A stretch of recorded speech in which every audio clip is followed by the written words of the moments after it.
नमस्कार, नंदाज किचनमध्ये तुमचं स्वागत आहे। आज आपण डाळ आणि राशनच्या तांदळापासून मऊ लुसलुशीत जाळीदार ढोकळा बनवणार आहोत। तेही इन्स्टंटली न करता अचूक प्रमाणासहित फर्मेंट करून ढोकळा बनवणार आहोत।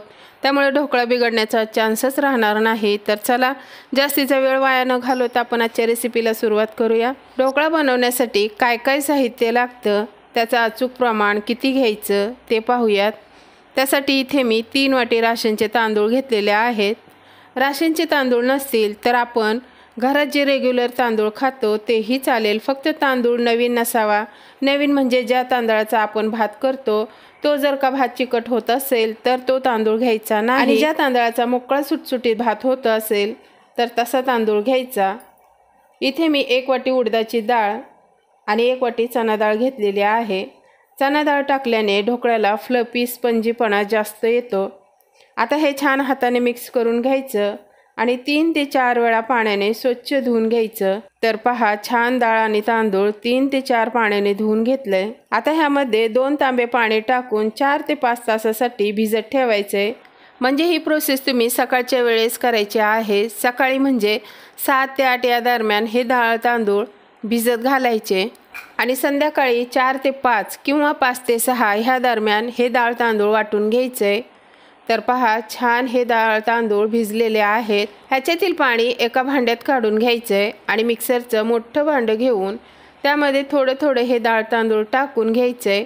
पाणी मात्र थोडंच टाकून वाटून घ्यायचे, कारण हे बॅटर आपल्याला जास्त पातळ करायचं नाही, छान थिक होईल असंच बॅटर करायचं आहे।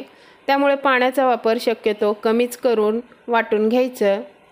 डाळ आणि तांदूळ वाटताना मात्र एकदम फाईन वाटून घ्यायचं, तरच ढोकळा आपला छान स्पंजी फ्लफी बनतो। त्यामुळे अशाच पद्धतीने हे सगळं डाळ तांदूळ वाटून घेणार आहे। ढोकळ्याचं बॅटर थिकच असायला हवं, तरच ढोकळा ही छान शिजला जातो।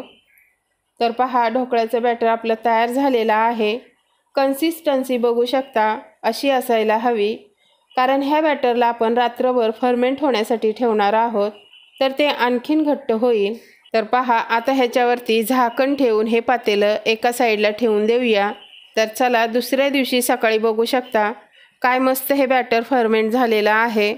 बॅटरला जाळी बघू शकता काय छान आलेली आहे, आणि बॅटरही बघू शकता किती घट्ट झालेलं आहे आणि तितकंच हलकं फुलकं जाळीदार झालेलं आहे।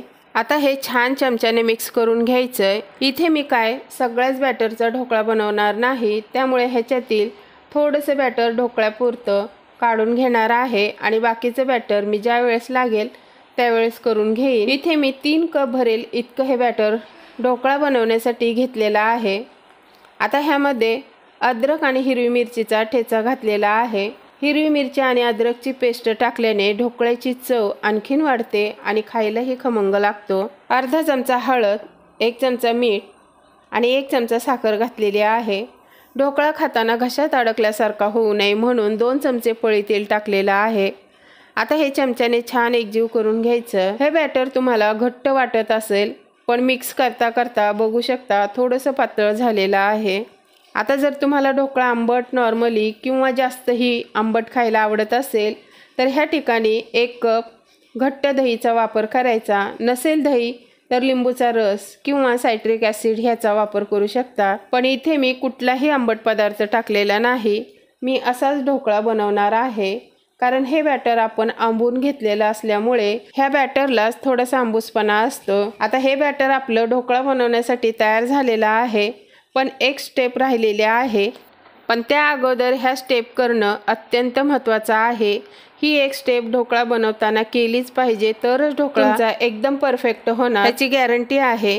ती स्टेप म्हणजे बॅटर रेडी झाल्यावर ढोकळा स्टीम करण्यासाठी पाणी 5 मिनिटं अगोदरच गरम होण्यास ठेवायचे।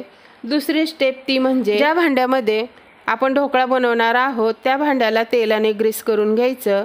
ढोकळा बनवताना ह्या 2 स्टेप खूप महत्त्वाच्या आहेत। आता तिसरी स्टेप, पाणी उकळून झालं आणि भांड्याला तेल लावून झाल्यावर ढोकळ्याच्या बॅटरमध्ये इनो टाकून घ्यायचंय। त्यावर थोडंसं पाणी टाकून हे मिश्रण लगेच मिक्स करून घ्यायचं। ही प्रोसेस मात्र एकदम फास्ट करायची आहे, कारण इनोचा इफेक्ट फक्त 2 ते 3 मिनिटच असतो। त्या प्रोसेसमध्येच लगेच फेटून किंवा मिक्स करून घ्यायचं आहे आणि हे बॅटर ह्या भांड्यामध्ये ओतून घ्यायचं आहे। थोडंसं टॅप टॅप करून घ्यायचं आणि लगेच हे अलगद पकडच्या साहाय्याने स्टीम होण्यास ठेवायचं आहे। पातेल्यामध्ये 1 तांब्या पाणी आणि खालती भांडं ठेवण्यासाठी स्टँड ठेवलेलं होतं। पातेलं मात्र थोडंसं जाडबुडाचंच घ्यायचं।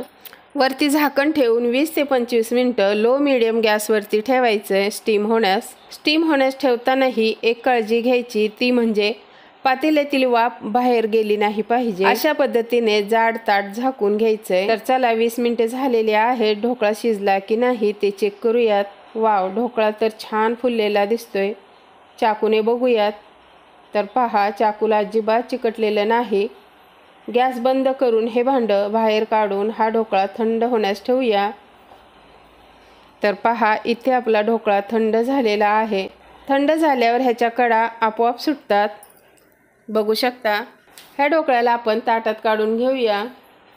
पहा अगदी अलगद निघलेला आहे, बघू शकता किती जाळीदार झालेला आहे, छान शिजलेला आहे। आता आपण कापून घेऊया।